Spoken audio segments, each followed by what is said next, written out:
Accounts depicted in these shorts are based on the true lives of enslaved individuals and those who held them as slaves. These accounts are grounded in historical research and through the triangulation of DNA matches. Characters were created using AI. While research continues for all families, these stories reflect the information available at this time.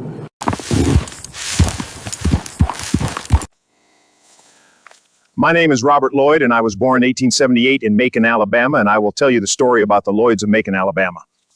Now, the history of our story goes all the way back to Virginia, where my granddad Henry told us the story about our oldest patriarch, Jackson Lloyd Sr. You see, the story passed down was that Jackson's father was the Reverend Andrew Sidney Broaddus of Caroline, Virginia. They said he liked to have sex with his slaves, so he had no problem having his way with the slave women and having children.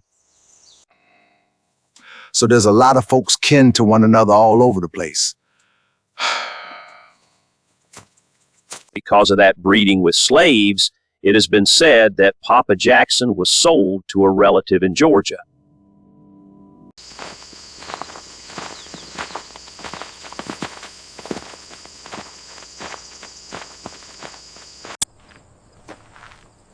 Things aren't always easy out here.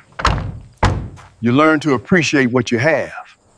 That's why when the old folks would talk about slavery times, I made sure I was listening because they didn't want us to forget about them hard times we'd come through, so we'd always appreciate what we have. Now, after the family was sold to the Broadduses in Georgia, Big Papa had a son named Jackson Jr. But them Broadduses were some downright mean slaveholders, so Big Papa and the family ran away. Run!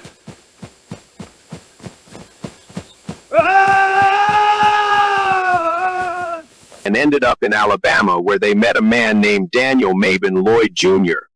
He was originally born in Jasper, Georgia, but by 1850 he was living in the Creek Stand area of Macon, Alabama. Now the story passed down to us youngins was that Master Daniel Lloyd allowed 5 runaway slaves to live amongst his other slaves, so that's how our family came to Macon, Alabama from Georgia, and why we took the last name Lloyd. Now that's the story that has been passed down to me, so I'm telling it on to you. Now Daniel Lloyd married Miss Rebecca Tillman, and the Tillmans owned a lot of property here in Macon, Alabama. While living in Macon, my grandpapa Jack Lloyd Jr.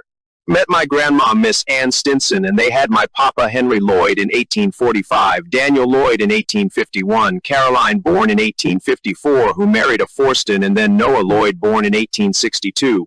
When the war started between the North and the South, they was looking for some colored folks to fight in the war. Forward, men! Keep the line steady! Charge!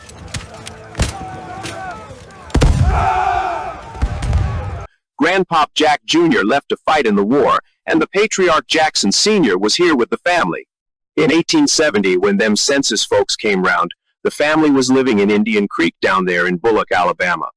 They recorded great-granddad Jackson Lloyd, who was 56, Grandma Ann was 40, Daniel, who was 19, Caroline, who was 16, and Noah, who was 8.